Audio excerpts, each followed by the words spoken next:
had a pageant director at age like 21, 22. He was like, when you get really animated, you get all these lines, and you kind of look like a bulldog. So we're gonna have to get that fixed. So yeah, there's a lot of that. Let's welcome Hannah Brown to the Checkup podcast. You may remember her from season 15 being the Bachelorette. In this podcast, we have a lot of conversation about her health. In fact, it's probably one of our most medical podcast conversations we've had to date. She also shares some really intimate stories about her mental health and some of the intense scrutiny and criticism she got as a pageant contestant. In fact, she actually said that the criticism she got during her pageant days was more rough than the treatment she got at the hands of U.S. Special Forces on the new Fox show Special Forces. We talk all about that and more. Hope you enjoyed as much as I did.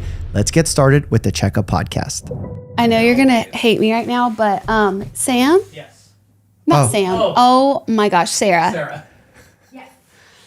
I really need my lips are really parched. Okay. Could you, in my bag, or could you just bring my bag? Yeah. Is that right? I've been talking all day long. And I can imagine. Probably not drinking enough water. So before we start, I don't want to This is how I want to open it. I want to open it with you requesting moisturizer for your lips. Oh my gosh, then I sound like a diva. No, that's awesome. But I also, It's relatable. it is. I mean, I don't want the crusty Us regular lips. people get crusty lips too. I was talking to my makeup artist this morning, and I was like, "Oh my gosh, don't put that on my lips!" Like, what's in my bag right now? An inhaler. I have asthma. We can talk about that. Okay, yeah. I'm glad you carry it. Is it expired? Advil. Is it expired? No, because I was having. I can tell you about this. I had. Welcome to the Checkup. Yeah. I had a whole stint of I couldn't breathe for 2 months recently. It was after. I don't know if I got COVID. I said I didn't have COVID. I had an asthma attack on the plane. That's not a good place Had to get. Oh, it was really scary, and they had to give me oxygen for 20 minutes. It was. It was. Did you have your pump? Yeah. No, I did. Did I have it? Yes, I did have it with me, because it was. I was noticing I was having a hard time. I kept coughing. It was like this cough. That wouldn't go away. And I'm sure everyone around you remained really calm seeing you cough. Well, I say that sarcastically because everyone's afraid of people coughing these days. Exactly. I was really embarrassed, but it happened. I don't know if you know why this happened, but as soon as we it was my ears popped. Mm-hmm. And when my ears popped, I coughed. I don't know. And then it triggered. But it was that's all I remember is as we got into the air, I'm your ears, when you get to a certain place, they popped, I coughed, and then I could not get it under control. Whoa. It was crazy. And that's never happened before? No. Were you wheezing? I had been constantly coughing for, this was 2 months. I had to take my inhaler. I hadn't taken my inhaler in years. Mm-hmm. Last time I did when I was on The Bachelor, I had bronchitis. That was the last time that I'd really had to use it. Was that because all the men took your breath away? I wish that was why. No, I was just You said no, not really. No. But yeah, I hadn't had any problems with asthma in forever. And then it all got triggered. And I used, I almost used a whole thingy of it. Yeah, so I would venture my guess, and I have to do the whole medical legal thing. Yeah. I'm not becoming your doctor. I'm not diagnosing you because there's obviously a lot that would have needed to take place for me to make a proper diagnosis. But I don't think it was asthma related, what was going on. You don't? Mm-mm. What do you think it was?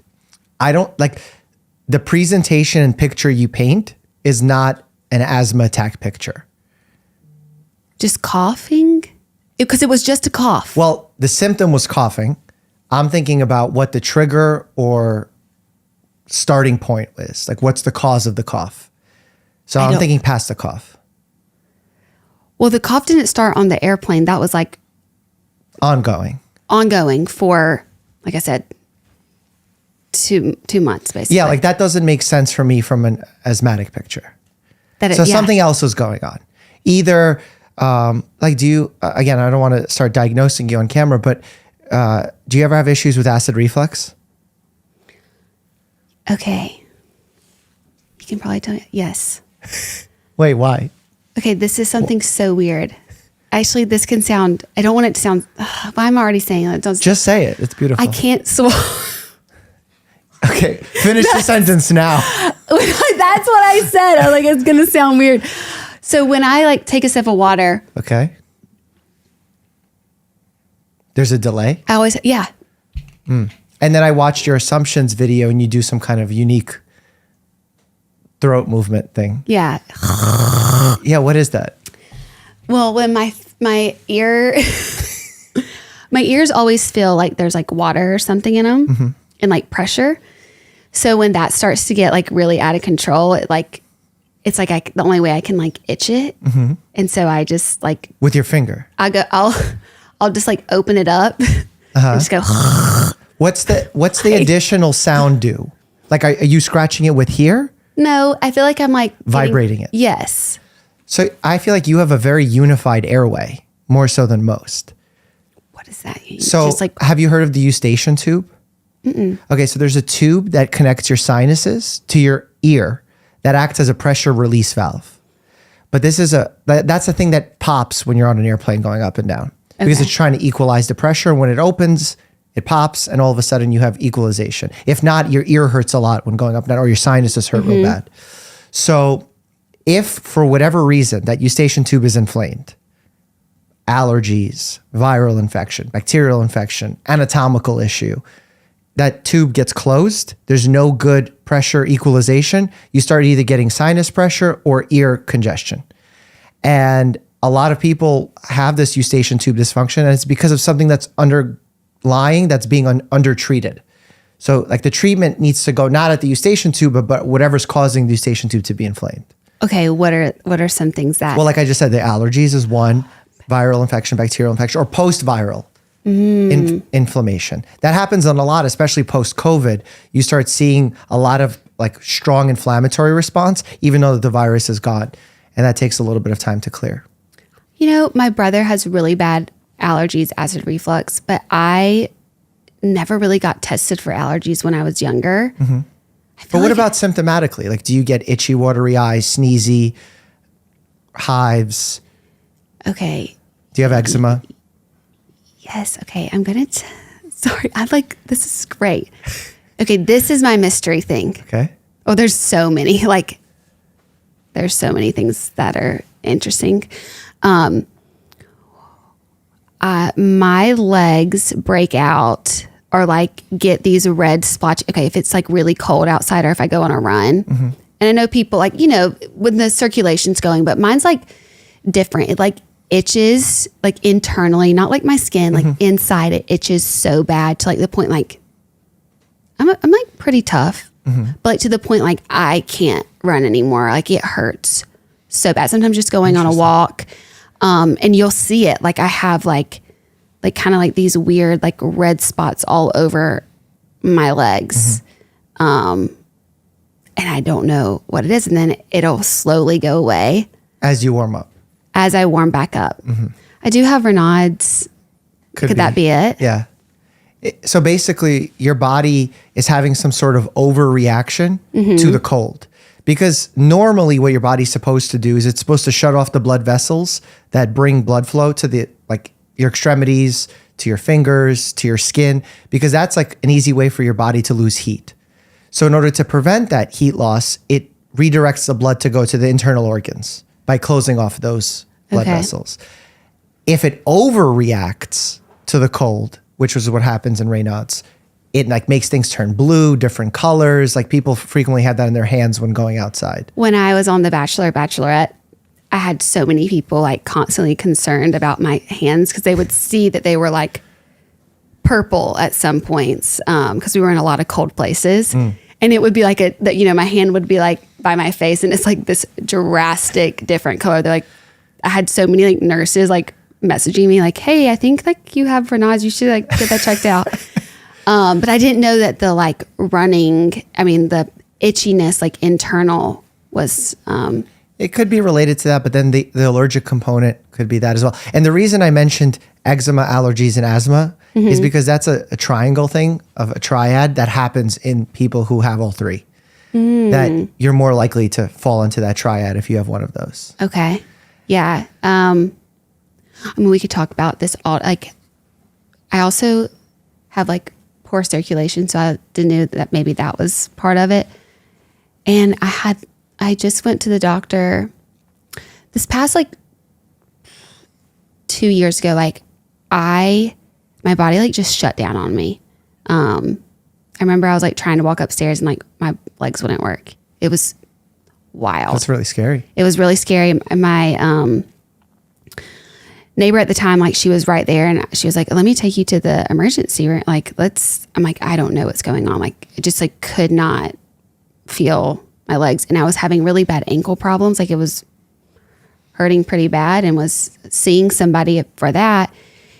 And then I looked down at my legs and the same thing. They were like purple. Whoa.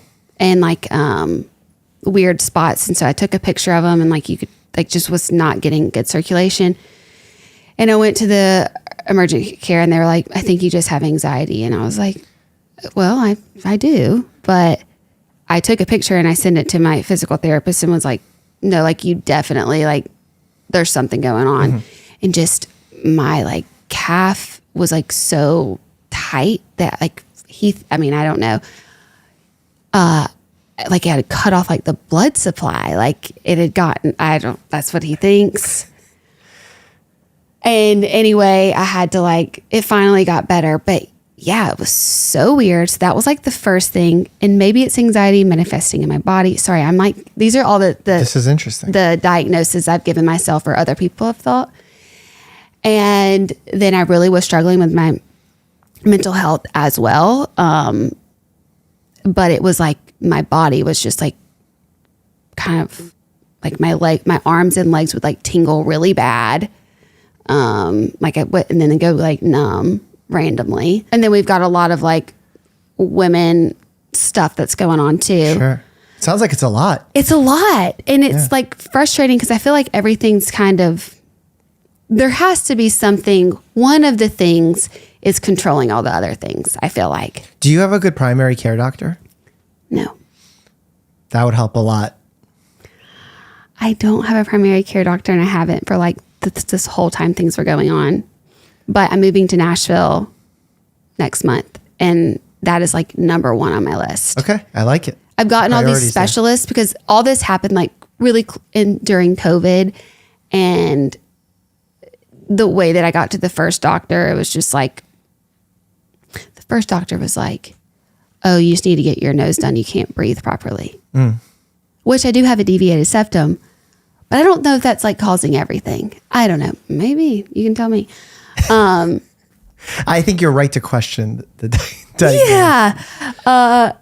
So yeah, I've just been on a journey with doctors, but I also haven't got the primary care doctor. Yeah, I think you've gotten a lot of piecemeal diagnoses on like individual conditions, which may or may not be happening. And at the same time, may or may not be responsible for all your symptoms. So it's kind of like a partial look. And that's why a primary care doctor is so important. That, for example, like could anxiety cause some of the physical manifestations of the things you just described? Very possible. Like it's not an incorrect thing to have on your list of potential causes. But it really should be one that would be a diagnosis of exclusion. Meaning you need to exclude other things that you could potentially fix or could have ramifications if you don't fix before you jump to anxiety. So I would do a little bit more of an investigation before just saying, yeah, it's anxiety, you're good. Because also you're not good, because then the anxiety is still an issue causing these physical problems that should be addressed as well. For sure. Yeah. So it's been such a journey. I'm still trying to figure it out. I really haven't talked about some of this stuff ever, but I don't talk about it too much. I think this is a great place to, because I feel like there is some missing link that we're still trying to like figure out.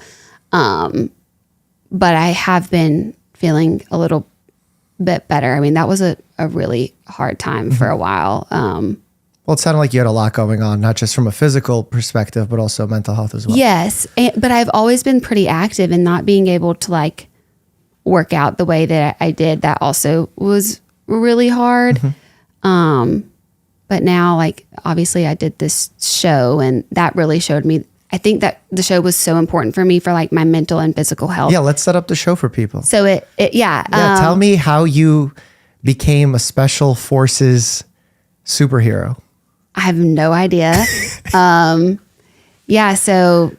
I did this experience in June of this past year, and we're in the middle of the Jordanian desert and get put through a small taste of what our special forces kind of go through in their training. And it was one of the most difficult things I have done and hopefully will do. Okay.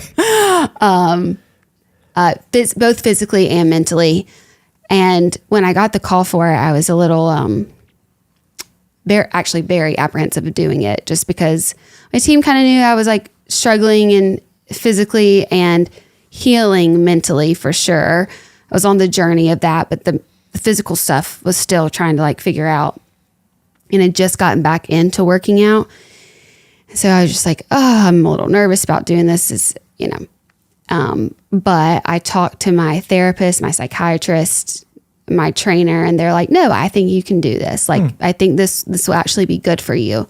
Cause I'd kind of gotten into that, not victim mentality, but like, I thought I was weak. I'm fragile. Yeah. Yes. Fragile. I just felt fragile. Like anything I do could like cause more damage while I'm still trying to figure out what's going on with me. But I ended up deciding that I thought it would be good for me to like help build back my confidence, or just kind of put to test what I've been working on, at least mentally. And it definitely did. Yeah.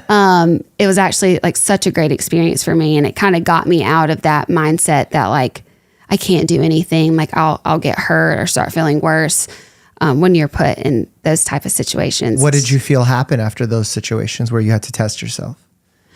I mean, a sense of like, not even like, sometimes like, I was just really like zoned in the whole time. Which I also like talked to my psychiatrist about, of like, I think when you have a little bit of like PTSD from different, like the way that I was, just my background, I really handled the situation in a way that was kind of unlike some of the other people on the show. I was really locked in, and my body felt like, oh, I've been here before. So for me, I feel like I could have stayed like days longer. Wow. But like, I knew that was kind of like, not that it's unhealthy, but I knew that there was something different going on inside my head versus like other people. That I was like, why is this not affecting me the same way? Why am I not like super emotional? I'm just like really like zoned in. Did you feel dissociated from the moment? 1000%. Okay. Yeah. Like I got back and I was like, I do this, but I know that I also, now that I've gone to therapy, like realize that I kind of do that in certain situations. So, it was really eye-opening, and it's something now that I can work on and like understand a little bit. But it helped me get through the course, I guess. Well, that's why, for better or for worse, it's true coping mechanism. And when you're doing that in your everyday life and you're disconnecting from your emotions, you're not just disconnecting from the negative ones, you're also disconnecting from the good ones. Because if you want to tone down the negativity in your life by toning down your emotions, you're also toning down your positivity at the same time. One lever controls both. Yes. But in a situation where you're trying to survive in the water, handcuffed in a car or what have you, maybe it's okay to dissociate in a moment like that. I do think I didn't have these crazy up and downs. I just kind of was like even kill the whole time. I didn't let like a victory like make me like, oh my God. Yeah. But I also didn't make like a failure or something really crazy happening like affect me either.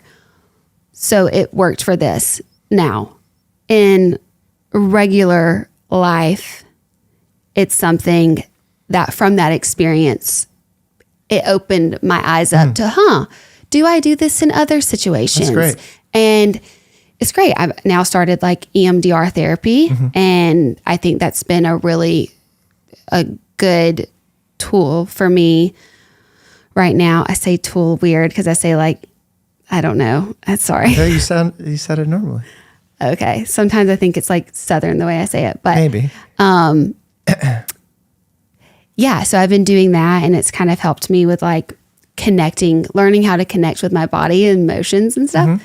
So that's been, I think that's really powerful. Do you think that's your superpower? Why you stay winning in reality TV shows? Is be dissociating? Yeah, I don't know. It's like, honestly, yes. You can't stop winning. No, I truly think that's why. Interesting. If people ask to on the show with me and Dancing with the Stars, they say the same. I'm like so locked in. I was a little bit more I was emotionally like unwell that whole time. Mm-hmm. I just gone through like crazy time. I was on TV on ABC like for a whole year, like every Monday. During a time where people are watching. Yes. And I'm coming from Tuscaloosa, Alabama to Los Angeles, and like, it was just a complete juxtaposition, no prep. It just kind of happened. There was no warm up. You didn't stretch beforehand. No. You're just like, all right. I'm like, what? Go to the slam dunk contest. Yes. So, what's that like? Like, that's got to be overwhelming. I literally have been processing it for the past like 2 years. That's like on the healing journey. Cause like, it's so wonderful in one breath. And then I think we also are seeing it a lot, and like now how TikTok is, and like the young people, like when they're just like these normal people like doing their stuff on TikTok, and then you blow up. Stop it's like, saying young people like you're not part of young people.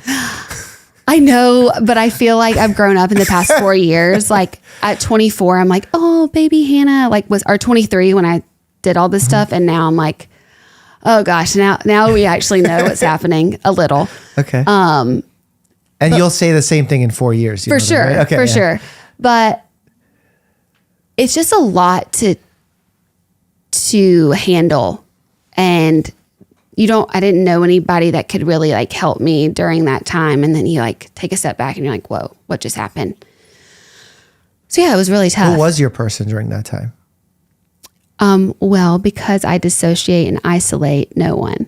Oh no, that's not healthy. No, it was not. I really isolate and like didn't know how to figure out what was going on. So you just soldiered until I hit on. like rock bottom, and then it was like, okay, we need to try some therapy and figure out how to like what's the story that I keep going on in my head. And if you could talk to yourself in that moment, would you have encouraged yourself to seek therapy before all of this happened, before rock bottom?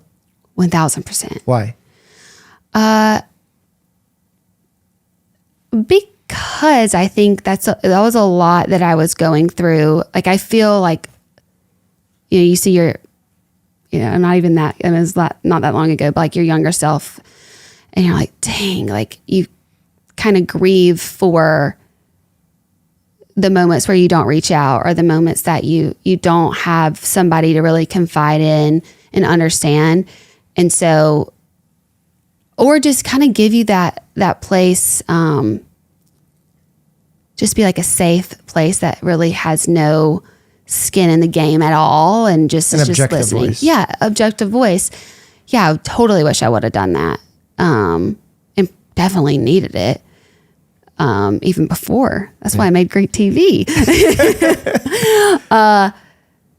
So yes, that was, but now like found it, and I'm like so grateful for it. I think everybody should do therapy. Yeah, I think what's powerful about therapy, and kind of a misunderstanding that so many people have, is they think it's just talking about your feelings, but there's the objective voice that carries a huge benefit. It's someone that's not having the same emotions you are, that can allow you to bounce ideas off them. And then number two, the big one, is you learn tools, your favorite word, yes, of how to manage in certain situations, not necessarily life advice, but your own methods, whether or not they're helpful, in what ways they're not helpful. Because a lot of people like to say something is all good or all bad, like disconnecting is bad, this is good. It's not that simple. It depends where, and it depends your personality type. And especially in a situation where you found yourself, which is the most unnatural of all scenarios. Mm-hmm. No human 50 years ago, maybe we can rewind even further, 100 years ago, would find themselves in a situation with millions of people judging their actions. Yes. That just didn't exist. Mm-hmm. In the moment, especially, with immediate feedback. Yes. Like movie stars in the 60s might get a letter of something that people didn't like about them, but you're getting bombarded with it on social media. Mm-hmm. Yeah. I mean, especially like some of the reality shows like have like this, like huge following, and it can be like really cruel. Like Bachelor Nation is great in some sense, but it's also has this like dark side of people just don't forget that you're a human being, and it's kind of known for that in a way. And so, isn't the pageant world quite similar to that? Yes, I will say, the Special Forces show we get interrogated. Yeah, it's actually like tonight. I don't know when this airs, but it will be tonight. And I was talking to my mom after, and I was like, they're really tough and scary, but honestly, I think a mean pageant girl would be worse. Truly, like pretty mean pageant girls are my worst nightmare. I hope you didn't say that to the Special Forces people. No, I wouldn't. Because that wouldn't have boded well. No, but it's like, that would intimidate. That intimidates me more than like a big guy yelling at me. Mm-hmm. That's more intimidating. Wow. A little tiny pageant girl. Because of the judgmental nature of it all. Yes. Okay. And just like your peers too, I think. And that's such a like subjective experience to be through. And like, you're always like, you're changing yourself. Like it's you as a person, you're kind of like getting judged on and then critiquing yourself a lot. So yeah, I think it also, but it has helped me and prepared me for, it wasn't the first time me being on TV. It was not the first time I had like people say mean things about the way I looked or about me as a person. Like I was kind of, there were moments where it didn't get to me at all. Some moments it definitely did. Like certain things were triggering. Why certain things did and certain things didn't? I think things that question like my character, both from like mistakes that I've made and through just people like being misunderstood and being on this now like more public space, that the ones that question like me as a person, like character, was really hard. Sure. Because you want to speak back to those people and you can't. But what does it do? And the more you do, the more it makes it a bigger problem. Yeah. And like I've made all my worst mistakes for everyone to see. So like now I'm just kind of like an open book. I'm like, I've made mistakes. I've grown, I've changed, but that's also really hard when like the worst of yourself is being criticized. Sure. There's not like, I truly have nothing that like, it's like in the closet. So that makes it really difficult. And, I've gone through a lot of like shame cycle stuff. Like I've worked on that a lot, but it makes it really hard to have people say things about you and then start questioning, like, I know that's not true, but people think that's me. And then it's hard to like get out of that loop. Mm-hmm. It's a vicious circle and cycle.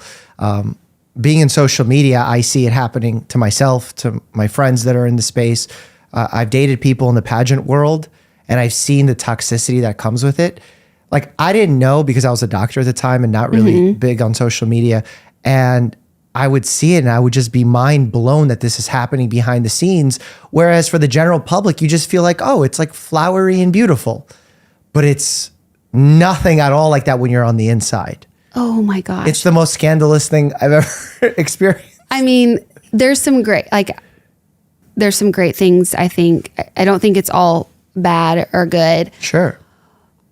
But I mean, some of the things that I was like, that was just said to me now that I'm like older, I'm like, I cannot believe. In the pageant world? Yes. Like what? What was said? I remember I had one director of a pageant, like for me to go on and compete at the state level, sent me a picture of another girl on email and said, you need to look like this by March.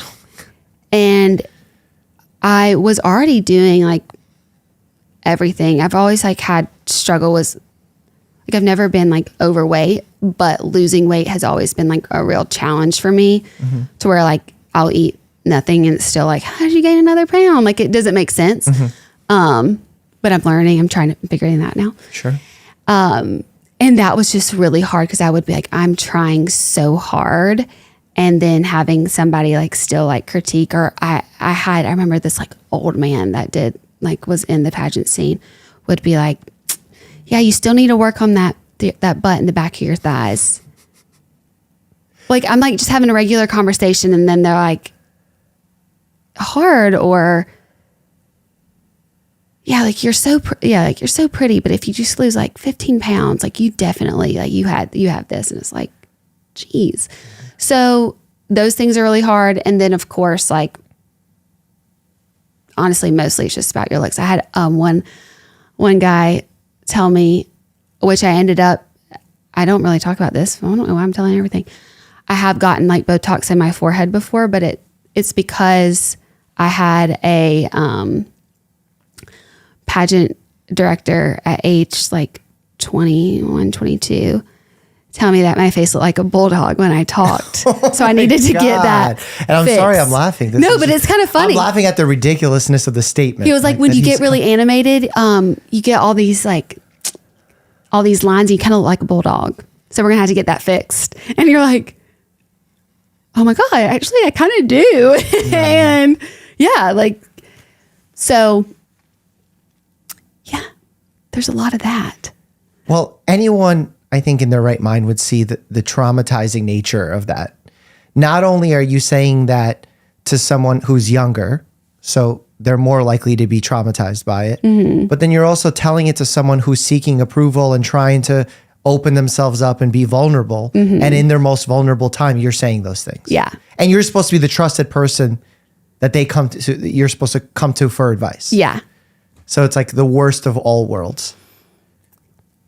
Yeah. I mean, like I said, I don't think I would have been even on the show, The Bachelor, if I hadn't like won Miss Alabama USA. So it all kind of like worked out. And I finally like accomplished that there was like that goal. And I actually had stopped competing because I realized like, I can't do this anymore. Like just the constant never feeling like enough and kind of being told that too. It wasn't even just like a feeling. It was like, and it's not like they're telling you you're not enough because you're not trying hard enough or you're not practicing whatever thing that they want you to do. It's arbitrary goals of numbers on a scale where like they want you to not eat, which is A, unhealthy on its own, and B, might not cause the weight loss you want because your body goes into like a starvation mode and actually turns off your metabolism. Yes. So it's like a fundamental misunderstanding of what you're trying to achieve. It's and then yo-yo diets. Yes. And I think that's the biggest thing in pageants. It's like the yo-yo dieting is so, I mean, I feel like most girls, unless you were just like natural, like a little bit naturally thinner, I can't speak, but a lot of the people, it was such a yo-yo diet, and then that catches up with you. And of course. But yeah, but I did win when I was my smallest, but I had stopped doing it, and it was like everything started to like, like I just naturally, then I don't think I was as stressed because I wasn't having to compete for anything. Yeah. So like I naturally just kind of like found my rhythm, and then I like had a breakup, and I ended up signing up for the pageant 2 weeks before it happened. And that's when I won. Not the times that I like spent all year. I won when I just like showed up, and I was like, I'm just going to do this. Like didn't have anybody come in and try to fix me and tell me what I need to work on. And I think that's what I tried to like tell girls, like there's all these people that have these opinions of you, but then I think it gets in your head, and then you're trying to make yourself a different person. And when I was just myself, that's when you won. Yeah. Would you recommend against people entering pageants? I think it's really up to the individual girl. I think for some people, it can be really great, and some experiences like can be really beneficial. But just like when I finally found that time of like, I can't do this anymore, I think really having that sense of like self is really important doing those type of competitions of like what's affecting you, what's not, having somebody you can be really open about, like having a support group around. A support group, yeah. And I think I did, but I just didn't know how to make access that. Yeah. Yeah, that's tough because if you look at the current psych literature that exists, even there's a great book called like The Body Keeps the Score. These are like, I know we talk about something called ACE, which are adverse childhood experiences, as being something for younger children. I mean, these can easily be categorized as traumatic experiences that then have physical manifestations later down the line with skin color changes in cold weather and not being able to walk up steps. So it's not out of the question that this is happening as a direct result of that. And I'm not, again, tying it together, but I'm saying it's not out of the question. That's just a little of the trauma. Like, definitely, that's one thing, finally going to a psychiatrist and like therapy made me not feel like so, not just like weak, but like something was wrong with me. It's like, oh, like this all makes sense. Yes. Like, oh, if all this happened to you when you were like 6 years old, and then, you know, some other thing, like, yeah, like, and you never speak of it ever. Yeah. It's you're going to have to deal with it at some point. Sure, you're right. The amount of times The Body Keeps the Score has been recommended to me by everyone. I'm like, I know I got to read it. I mean, there's TED Talks on the subject that I'm sure you can get as much. It was just funny because like literally like last week I was like, I know I've got like, it just keeps coming up. So, well, it's a mistake I actually make quite often with patients when I'm trying to explain that what they're experiencing is normal. And I don't think that's the right word for it, because when they come in with a problem, like let's say they get splotchy skin in certain temperatures, and I assume or make the diagnosis that it's based on the mental health cause because we ruled everything else out. And I say, your mental health situation is based on something terrible that happened to you. Let's say last month, the parent died, a loved one died, and now you're grieving and you're going through a rough time. So your body's acting off. That's normal. Like, meaning not what's happening to you is okay, but things don't work well when there's a mental health trigger. And if you're having a mental health trigger to something appropriate, that's not a disorder. And I feel like that gets lost these days when we talk about mental health. And I see that a lot in adolescents that come to my practice that say they're depressed, and I'll ask them what's going on. They're like, oh, my friend recently lost her life. And I'm like, you're sad, you're grieving. Let's change the vocabulary around this, because it sounds like you're saying to your brain that there's something wrong with you. But if I ask you, I just lost my mom and I'm sad, would you judge me for it? No, never. Of course, you lost your mom. You should be sad. But why are you judging yourself? Because we hold ourselves to these ridiculous standards that are not normal. Yes. I actually recently was reading about, like, because I've been diagnosed with anxiety, depression, PTSD. They're kind of like, and like ADD. What is it? Like the ADD, depression, and anxiety kind of form that triangle. And like if you've had some trauma in the past, they kind of loop together. And I definitely talk about dealing with depression, but at the same time, I feel like I don't want depression to like be like my label of like, oh, I have depression. I was like, no, like sometimes like sad things happen in life, or like there's like even this move for me from LA to Nashville, like it brings up emotions, and that's okay and normal to be like feeling a little anxious and a little sad when something new is happening. Yeah. And like, I'm aware of that now. I think because I've gone to therapy and have these things, I can have a toolbox for how to deal with that. And a barometer. Yes. A measuring stick of when it's a problem. Yes. Like I really had actually like had like a series, not a actual depression episode that I was going through this past, like winter. Like it just didn't, it kind of made sense, but it was just like there's a difference. Yeah, there's a difference between being disorder sad because it started affecting your life in ways that you couldn't control. Yes. So once you lose the control and it starts impacting your daily life, we call it major life duties, work, relationships, etc. Yes. That's when. Yeah. And I was really struggling, but now I'm like, I don't like to say like, oh, I've dealt with depression, but I don't want to say like I'm depressed because I'm not depressed. Like I'm feeling awesome. Okay. But I know how to mitigate the feelings. Yes. Yeah. And And that can only come with experience and maybe some guidance, as you have. Sounds like really good people around you. For sure. But I didn't have that before. So it's really nice. Well, it's great that you're advocating for it for others. It's so important to me because being like in Alabama, I didn't know anybody that went to therapy. And like you went to therapy, like if something like, well, nobody went to therapy. And if you did, you didn't talk about it. Like I had one friend in college that like literally, I found out she was going to therapy, but she would drive an hour away to go to therapy. For confidential reasons? Yes. Okay. And it just still like really stigmatized. And so like now I just think it just helped me so much.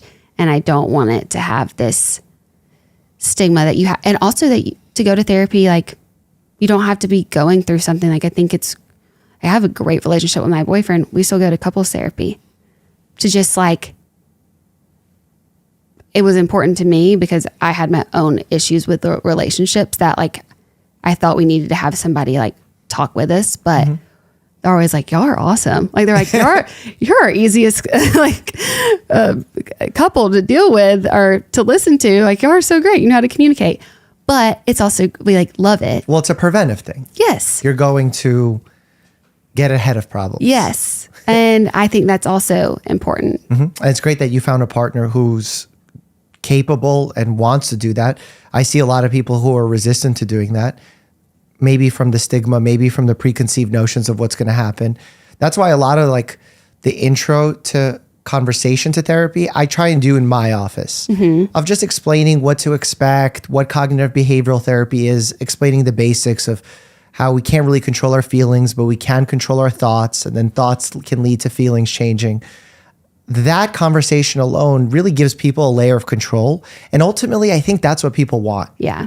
Like in general, if you ask people, they want to be able to feel sad. They want to be able to feel happy. They want to feel the range of emotions, but they don't want to be in one place for too long. And they want to have the control of when to move around in it. Absolutely. Like, do you see, sorry, I'm asking you a question. This is great. Do you feel like are you seeing a lot of like patients that you suggest that to, like more so than before? Like how often do you have to have that conversation? Yeah, I think what's interesting about family medicine is that a lot of people will come in with a physical ailment and we end up having a mental health discussion. Yeah. And that's something a lot of people don't expect.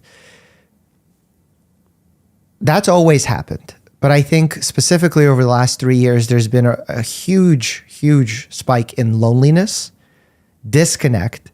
And despite us being digitally connected, we're somehow physically and socially disconnected. And as a result, a lot of that support structure that we discussed about using is not there for people. A lot of the coping mechanisms over the last 3 years had to shift for people. Even for myself, something that I used to rely on as a coping mechanism was looking forward towards the future. So I would be working in an ICU setting, working crazy hours for a given month, but it wouldn't affect me because I would say, oh, I'm looking forward to the trip that I have planned 2 months from now, or the lighter rotation I have coming up. And because of the pandemic creating so much uncertainty and the disconnect from the fun things to do, that my coping mechanism was taken away from me. And that happened to a lot of people, leading to spike in mental health conditions, spike in substance abuse disorders. And what's interesting is the sexes experience those symptoms of depression differently. And there's some patterns that tend to emerge. And men oftentimes would not come in with the same symptoms that we describe classically in depression, of not wanting to get out of bed, feeling lazy. Instead, they go opposite end of the spectrum and become hyper masculinized. The toxic masculinity can come out, abuse, substance abuse, gambling, over focus on getting rich, and therefore all the other relationships suffer. Yes. So all of this has changed in the last 5 years because of this unique, really worldwide phenomenon that we're seeing, whether it was lockdown related or pandemic related or losing loved ones related, but it's definitely been an epidemic of massive proportions. Yeah, it seems like, and that's why I love talking about it or I'm honored to like talk about my story because I think there are so many people out there that are struggling and could feel better, but don't know what to do. Exactly. And social media ignites that fire. Oh man, especially for young girls. How do you feel being like, I have a real problem with social media. Like it kind of like, and it's like my own thing I have to deal with, but I was not a social media person. Like truly don't know where my phone is. Most of the time it's always dead. Okay. So when you like get your phone back, cause you don't have your phone on some of the shows and it's like, oh, we have 2 million followers. Like that was just like, that just happened. Yeah. And I'm like, what do I do with this? And at first, like I probably like didn't understand like magnitude. Well, there was excitement probably as well. It was just like, whoa. But then I was also like, I don't even know how to use this. So it was funny. But I think that's also was the charm back then. People were like, oh, like she's not trying to be like an influencer. Like, I don't know what I'm doing. But now I struggle with posting sometimes because I've realized I don't want to like, I don't know how to say this, but like I see the loop of social media and how it can be harmful, and I don't want to be a part of that. What's the loop? Can you describe to us the loop? I feel like the loop is you get on social media because you're trying to distract yourself, first of all. And you get on social media and you see the picture perfect vacation, couple, whatever, yeah. Or car, just bag. even for me, it's like, oh my gosh, they're making so much content. That content's so good. Feeling worse about yourself, and then getting sucked into the hole to where then you're not doing anything to better yourself. It's paralyzing. Yes, and then then you want to get distracted from that feeling, and you start doing it again. And I don't want to be a part of that. And I also don't want to like fall victim to that. And it's so easy. And so I'm really trying. I've also put limits on myself because I also think it can be really harsh. And like, I definitely have boundaries for myself, but sometimes I find myself not posting because I just like, I don't know. It just doesn't always feel good to do it. Don't you feel over the last year, social media has become more transparent? Like before it was like when Instagram first started up, let's say 5 years ago, people would be just posting picturesque, perfect, hyper edited photos. And that still exists, obviously. There's a world for it. The filters are there. But now there's certain people going viral for just being themselves and like owning themselves. Yeah. And that's kind of new. I like that. Yeah. And I think it's awesome. I think for me, I just don't know how to not keep up, but it's not something I'm like super passionate about. Well, and that's okay. Like not everyone has to do, it's like saying you're not passionate about becoming a doctor. Okay. Yeah. Who's holding that against you? Yeah. But I think there is still this like pressure because everybody knew like everything in my life. And I think I've worked on it, like putting limitations and boundaries of like what I share and what I don't, but it's also such a tool for whatever else you want to do in your life. So like, I'm trying to find that balance, but then I also like, okay, are you a good video editor? Like, no. Do you judge yourself for not being a very good video editor? No, I just hire someone to do it. So why are you not treating social media the same way? Yeah. Well, no, I'm asking. Because honestly, I think authenticity is like so key, and nobody can run my social media better than I can sometimes. Does that make sense?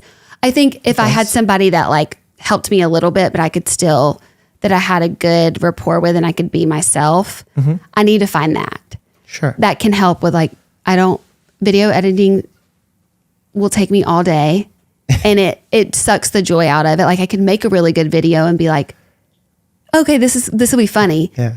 But then when I have to edit it, I'm like, I hated this. Exactly. Why'd I just do this? And when you say like posting authentically and often is key for what? What is your measure of success, or like what do you want to gain from it? I think a community. Okay. So you enjoy having the community aspect. I enjoy having the community because I want to take them along on what I'm doing, because they kind of grown up with, there's people that have like kind of grown up with me and kind of the journey that I've been on. Yeah.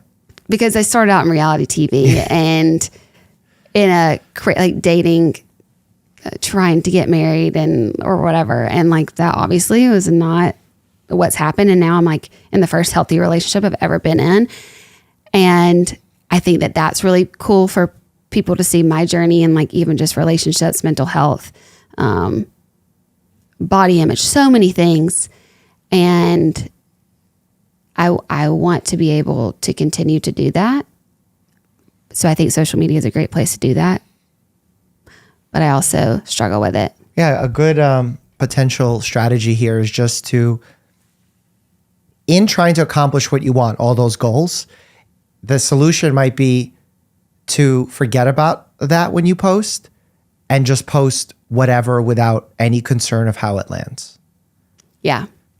Because then you'll check all those boxes by not doing anything and just, oh, this is what I'm up to. And yeah, I go through stages where I can do that. But like I said, I don't know where if I'm just being myself, Sure. I don't know where my phone is and it's probably dead. Yeah. That's how I could live with a flip phone for sure. Wow. Do you think you could? Not with my current world that I'm in. Yeah. Business wise, because I'm big into the analytics of it all. And, you know, like that's my life now. Yeah. Yeah. Like I don't get paid as a doctor anymore, basically. So This is just your full time. yeah, this is my thing. But do you like that part? The doctorate part? No. The social media part? Yeah. Well, yeah, because so I don't have a parasocial relationship with my viewers. Mm-hmm. I make educational content. They want to watch that content. They don't really care about me. They like that I'm presenting it. They like the accuracy of it. They trust that, but they're really watching for the content. And because of that, it takes some of the pressure off of me of needing to perform. Because initially I went viral or became popular for me, and that was really problematic. And I also had to face some of the same obstacles that you did. So luckily that's changed for me. And now it's about the information and putting out a good message and figuring out how to get the algorithm to share it. And it's become more fun because of it being that way. I think that's what I'm trying to shift more towards. But it's a hard thing to get out of. Pivot, yeah. But I've kind of separated myself from, and not like in I'm better, but just like for my own mental health and where I want to continue for protection to go. Purposes. Yeah. And trying to figure out how to show up in the way that I want to, and using social media as like a good thing. Yeah. Well, I see how you're showing up. You somehow ended up in the top 4 with a world champion soccer player, a Hall of Fame, not a Hall of Fame, a Super Bowl winning NFL player, and an all-star basketball player, and Hannah. Yeah. It's like, what? I don't know, but. You're like Dwight Howard who? No. No, I remember like showing up being like, oh, great. I called my boyfriend after, like we met everyone, and I called him, and he was like, oh, shoot, like there's like legit people, like athletes. And I was like, yeah. And he's like, well, just do the best you can. Because and then you're like, I'm winning this. Yeah. But at first, like he was like, everyone of my friends that know me, when I would tell them I'm doing the show, they're like, oh, you're going to crush it. I'm like, what do you mean? They're like, oh yeah, you'll probably freaking win. And I'm like, what? Like, no. And then I told him, and he was like, oh, wow, that's like hard competition, even though it's not even like a competition with other people. But it's hard not to like view yourself, of course, like the Dwight Howard, and then freaking Carly Lloyd's beside you. And I'm like, I can jump rope. I don't know. Not even good. Like physically nowhere compared. But I think what my friends and family like seeing me that I learned about myself through the show is I'm just like really resilient and have like a lot of grit. You're a survivor. I'm a survivor. Yeah. Yeah. And all the things that have happened to me, for me, that I've done, like it's all like made me into this person who, like, when I do hit rock bottom when shit hits the fan, when I go through something unexpected, I somehow can like get back up. It might take me longer sometimes than others, and I have to make space and give myself a way to move on and move forward. But I can do it. And that is something that I'm proud of now. For sure. And it's something to be proud of. Yeah. But speaking of shit hitting the fan, and speaking of Carly, I heard you had a magical potion that you and Carly were basically on performance enhancing drugs on the show. Oh, tell us my about gosh. That. Yes. So people listening are probably like, what? What are you? No. So the living situation during Special Forces was horrible. It was. And the food I heard was delicious. The food was terrible. We slept on like a cot, like even I could barely fit on. So like Dwight, he was just, I feel so bad for him. It was so small. The floor is this Jordanian desert sand. But the bathrooms were buckets with a piece of like plywood that went up to like your shoulder so you could see like from the top up, and like right beside each other. And do y'all talk like open about, like I have already like really bad IBS constipation, have my whole life. I could tell you about that too. Maybe this all connects, but really struggled with that. On the show. Always. But on the show, like I've been hospitalized because of this before. So this is not like a new thing, but it kind of like gets serious only sometimes. And on the show, I could not go to the bathroom for like 7 days, and hadn't gone even before that. So it was like a long time, and I was starting to like feel it. It's very uncomfortable. And the medic was like, you have to go to the restroom. And I'm like, it's so hard because first of all, I would want to try, but there are, and I'm not exaggerating, like 50 flies in the toilet that are on your private parts, on your butt, and you're trying to use the restroom and it's impossible. So then like that's I bet when you were winning your pageant, you did not think about this being a possibility in your future. No, never. And so he was like, you have to start using the restroom. So like he first started off like giving me some like pills, like stuff to take. And then the thing that finally worked was this like syrup stuff. And I finally went, and like we're all so close at this point, like it was celebrated, like it was I was scared like when the show would come out. Was that like, your happiest poop ever? Well, no, I've been more constipated. Okay. But in the desert, it was really nice. But like I was so scared when the show came out. I'm like, they're gonna make like my story is gonna be about me shitting. It was that much of like a thing that was talked about. I'm like, this is going to be like what they show. They didn't, but yeah, it was a whole thing. Me and Carly had a lot of the same. We had that issue. We had really bad athlete's foot. I don't know what you call it, but like my feet shed for like 2 weeks. Wow. It was horrible. Yeah, victory. Yeah, I mean, that's, you've overcome a lot. I have. And I don't mean in life. I just mean in the show. Just on the show. In life as well. Yeah. Okay, so are you ready to play the lightning round, which in our term here is called checking your reflexes? Okay, sure. Okay, it's going to be really serious. Okay. I'm going to ask you questions, and you have to be... First of all, do you think they should... who do you think would have won, me or Dr. Drew, if I was on the show with you guys? If it was like doctor versus doctor. Oh my gosh, you got to be the next doctor that's on there. I know. There's been conversations about the Bachelor thing. I'm like, I don't think that's for me, but that I would do. Yes, you should totally do this. This is, you got to do it. I would do it. I think I would do okay. It's just maybe awesome. People can vote. Can they vote me in, like the opposite of Survivor? No, we don't get no voting. Oh, that's good. Did someone recommend you for this? I don't know how, honestly. Well, it's because you're a winner in the dancing thing, so, with the stars. Probably they just wanted somebody from a big franchise. I mean, makes sense. That makes sense. But Well, if they need another doctor, I think they need another doctor. All right. First question. Okay. Healthiest part of your body is? Oh gosh, that's hard. You're like, there's not many. Yeah, I mean, I'm like, oh no, what is healthy? My eyes. Okay. Good vision? I've got good vision. No contacts? No, but I just went to the doctor to help with my vision a little bit, but it's still like I have 20/20 vision. It's more just a astigmatism. I have that too. Yeah. But Okay. that's the closest, that's the best thing. Okay, great. Everything else has issues. One part of your body that you wish you could replace? Oh, my wrist. Why? Carpal tunnel? No, because I've broken them 5 times. Oh, so you just want like a new one from scratch? Just a new one. Okay. Yeah. That's fair. Falling on an outstretched hand, I'm assuming? Yes. Skiing?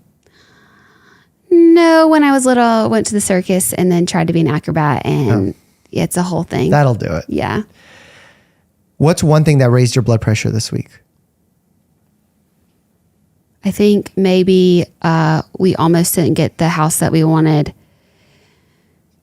in Nashville, and I was getting stressed because like we moved in like not that long, and that just stressed me out. But then we did get it, so it was fine. Wow, okay. Isn't that funny? We're kind of going through the same process here. Cool. Dwight Howard asked you this question, but I'm going to ask you again because it sounds like you may have a change of heart. Would you rather go to jail for 10 days or do the special forces again? I think I'd rather go to jail. I still think that. Okay. Wow. No, not rather. Not rather. I think, well, Wait, do you want to go to jail or do you want to do special forces again? I think Like, jail right would now, be, what's easier? I think jail would be easier. So special forces is harder. Yes. Okay, that makes sense. Although, I guess it depends which jail. I know, but that's also the thing. It's like, am I going to be at one where they like, Maximum security, not. yeah, I want to go to like a nice jail, Okay. which I want to go to nice jail. The judge usually asks you that question in sentencing. Do you want to go to a nice jail?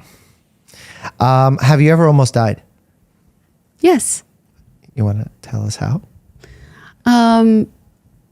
Yeah, well, on the show, I almost died.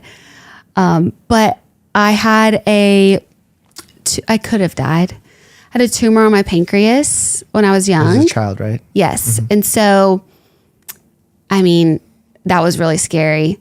And it all happened really fast. And like, it was malignant, but encased, and it was able like to get Like it all out. localized and Yeah. But that was a really scary. And it was very obvious. Like I was getting sick. Like my mom was like, there's something wrong. So it all kind of started like attacking or whatever really quickly and got super sick. It's actually like all the IBS stuff started happening. And then I was having some weird, like I started my period, but then I never did again. But it was all during this time I was having like all these issues. But because of that, they did an MRI and then they saw. Oh, wow. Okay. So incidentally, they found it all incidentally happened, but I was having all these issues. So I was sick. So yeah, that was probably like the closest of like, oh, like she's really sick. And then I can't tell on the show thing because legally. What do you mean? Of course you can. No. Yeah. This is a safe space. No, there's just, I mean, you're put in like crazy situations. And so everything needs to go like correctly. Oh, okay. Got it. But I was fine. Okay. I'm good. I'm here. That's why it's the last question, because we're so happy you're here and that you're continuing to crush in every competition series you've ever been put in. I know. I think I need to stop now though. No, like, I think keep dominating. I have a good track record. Don't stop winning. So, but that's the thing. I just want to stay You're a on my track survivor. record. I'm confident in you. If I was a betting man, I'm putting it on you. Well, thanks. Where can people go to learn more about what you're up to? Where do you want them to follow you? Instagram's probably the best place. It's the place that I'm like most likely going to show up on, once. If the phone ever every gets 2 charged weeks. and found. I'm there. Awesome. Yeah, but that's where I like update everybody on my life, show my dog. He's really freaking cute. So you'll get more Wally updates maybe than Hannah updates, but they're great. That's amazing. Yeah. All right. Well, thank you for coming on the Checkup. This was so great. Yay. Thank you. Awesome. I'm smitten.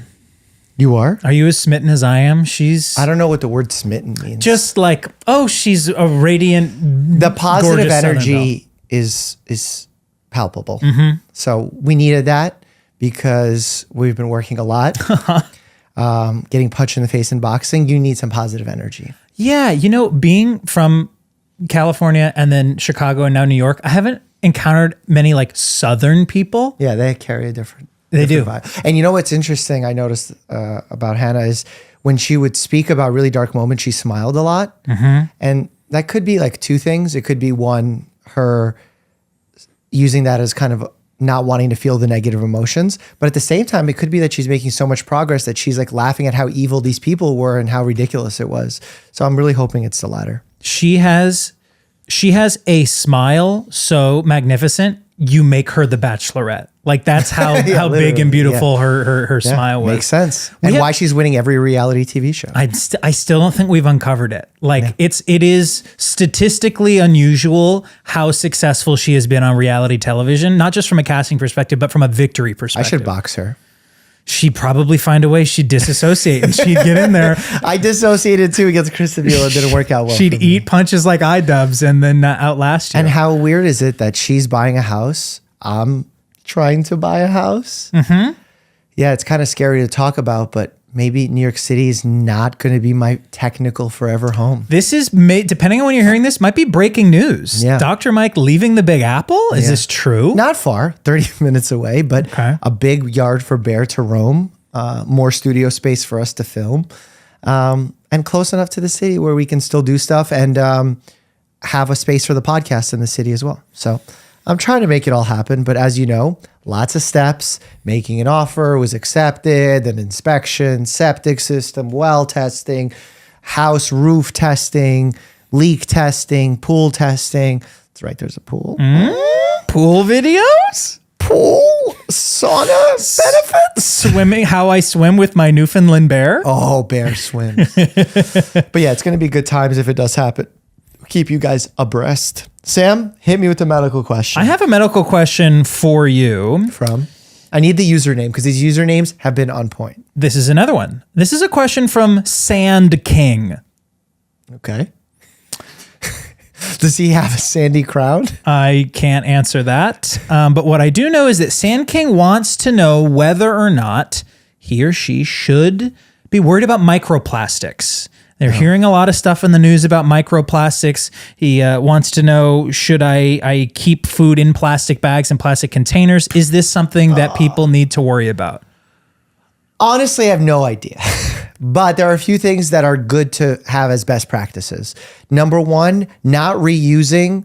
Well, first of all, what is a microplastic? That's a great question for potentially Hannah Fry Okay. or Dr. Andrea Love. Presumably a very, very, very small piece of plastic, right? That's what the words literally mean. Yes. Again, not my field of expertise. And I would need to spend more time digging into it. But basically the idea is that microparticles of the plastic can seep into certain liquids or foods and then enter your body, causing dysfunction. And a lot of it is fear-mongering based, but then there's some reality to it. Bigger picture, it definitely needs to be investigated. Practical things, here's what I would tell my patients if I was giving some advice. Number one, don't use non-reusable water bottles. Like don't take a spring water bottle and refill it over and over again because that's not what it's made for. Get one that is BPA free. That is like kind of the label you look for. Don't heat things up in plastic, non-microwavable safe containers because that could also cause a problem. And then in general, try and limit waste. I know I'm like probably the last person that should be saying that because I make a lot of waste in my house, but it's something I want to improve upon. Okay. Sand King, I hope you found that valuable. What I find valuable is Sand King leaving a 5-star review on Apple Podcasts. Yes, we need more 5-star reviews because that is how podcasts spread, especially in the audio podcast world. You know, in the video podcast world, you get to enjoy the visual of this Checkup podcast. But on audio, you just got to give us 5 stars. We'll appreciate it a lot. But in the body of that 5-star review, ask questions in addition to telling us how you feel. Leave names of guests that you want us to interview because that list is ever growing and we already have some cool ones filmed and ready to And because we've had so many great guests so far, it makes it easier for us to get even bigger and better guests. Exactly. Oh, you know what's also, I thought, worth mentioning? If you've made it this far, perhaps you might be interested in joining us on Patreon. Yes. We have an exclusive Patreon community. with a Discord. With a Discord And server. monthly live stream. And monthly live streams. Where you get to see and play with Bear. That's right. With Mike on camera, me off camera, and Bear hangs out there. And we raise money for charity. It's $10 a month,